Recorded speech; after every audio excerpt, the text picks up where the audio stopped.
think the most annoying thing about gaslighters isn't even the lying, it's the extra labor they make you do having to explain to them why the thing that they know they did wrong is wrong. Like, you have to explain to them how telling lies is lying. They all follow the same 3-step playbook. Step 1, fake ignorance. Step 2, use dummy thick rhetoric and circle talk to exhaust you. And then step 3, self-victimize. It ends up looking like this. Hey, where'd the cake go? The cake? Yeah, the cake that was right here on this plate. Which plate? The one that's right here, the one that's empty. Wait, is that icing on your face? Did you eat the cake?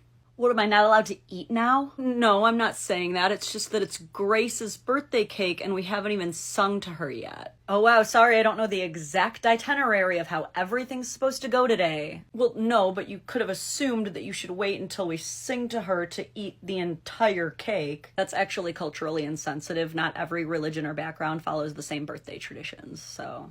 I know that, but you're American. So because I'm American, I have to blindly obey every patriarchal nationalist tradition that's presented to me without any room for progression. Holy shit, I never said that, but you can't just eat an entire cake. So you're telling me I make one tiny mistake and you're gonna make everyone here hate me. Nope, that's fine, I'm leaving. This is exactly why women cannot break out of the lower class. What the f?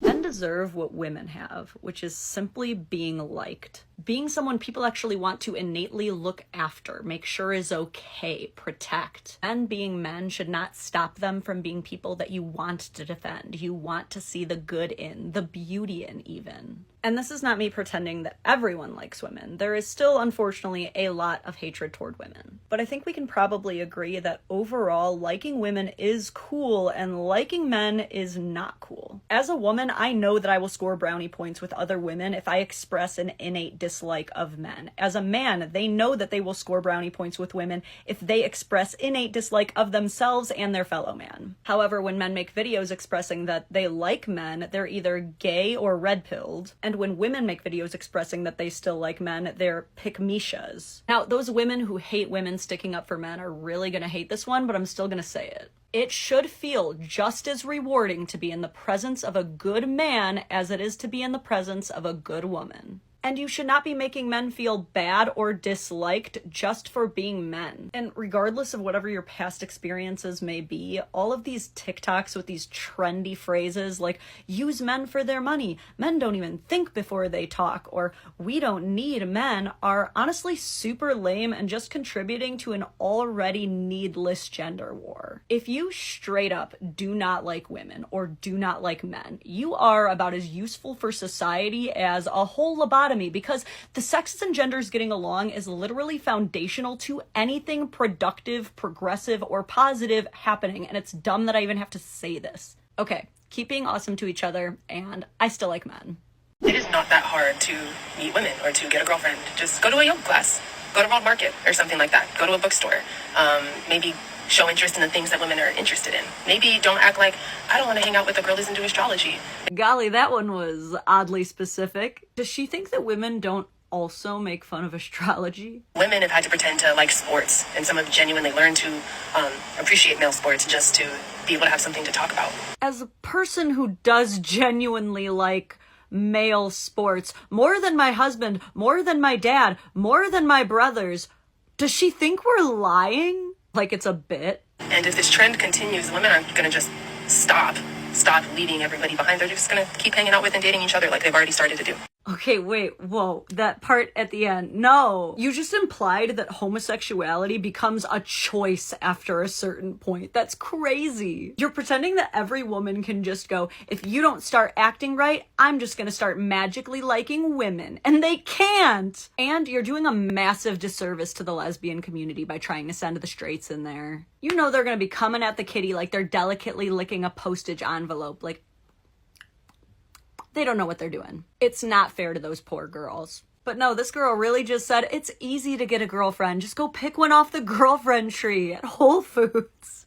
That's crazy. You know it's real if he proposes before the divorce. I mean, you know what I always say, don't let your wife stop you from finding your wife. Caption says, so excited my sister is getting married to an already married man. Somebody tell the wife the exciting news. So this video was posted by the bride-to-be's sister, who was less than impressed. The comment section, a little savage. Bonus points if she comes to the final hearing with him. I have a wife, but it ain't that serious. Or in my case, he needs somewhere to stay ASAP, but congratulations! And for further context, no one has filed for the divorce yet. Now this is obviously super easy to make fun of, but let's play devil's avocado here. Divorces do take a very long time, often years. Many couples separate long before they even start the legal proceedings. Plenty of people, including women like Jen here, have had to date while still technically married because of how long it takes. You don't need legal paperwork to know when you're done with someone. But I will say proposing before you've even filed is a choice. They say when you know, but are you sure you don't want to wait just like a little bit this time just to make sure? But you tell me, was the sister shaming justified or a little too savage? And do you think this couple has a shot or not? Leave your thoughts down below.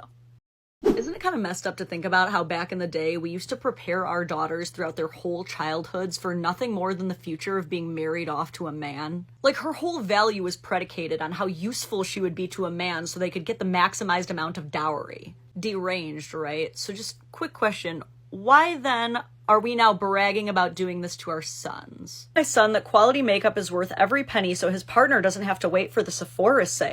Having to buy things on sale is trauma. Teaching my son about the importance of quality skincare so your daughter doesn't have to justify her $200 serums. I'm somebody's daughter, and you're gonna have to justify that to me.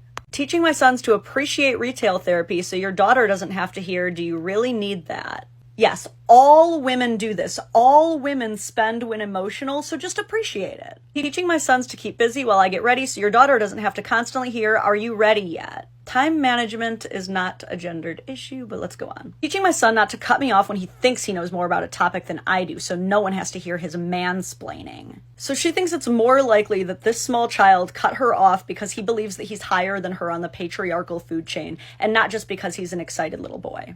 This continues on all the way up to teaching my son to brush his teeth and clean his tongue so his partner doesn't have to deal with a man who didn't learn the basics of dental hygiene. I teach him to brush his teeth not because every parent should, but for your daughter. It's starting to feel like maybe we're projecting ways that we wish our husbands behaved as opposed to just raising our children regardless of their gender to have morals and values. Maybe we teach our children fundamental life skills for themselves and not for their hypothetical future spouse. And look, I'm just gonna say it. No one promised you a straight kid. Your dusty son may very well end up with someone else's dusty son. You training him for that? This whole model of videos originally started from a guy named Girl Dad E, and I appreciate what he does, which is creating videos for his daughter representing the healthy models of masculinity that he wished he would have seen so that she knows what she deserves. But the moms recreating this trend are not doing the female equivalent of that for their sons. They're just doubling down on, yeah, men bad.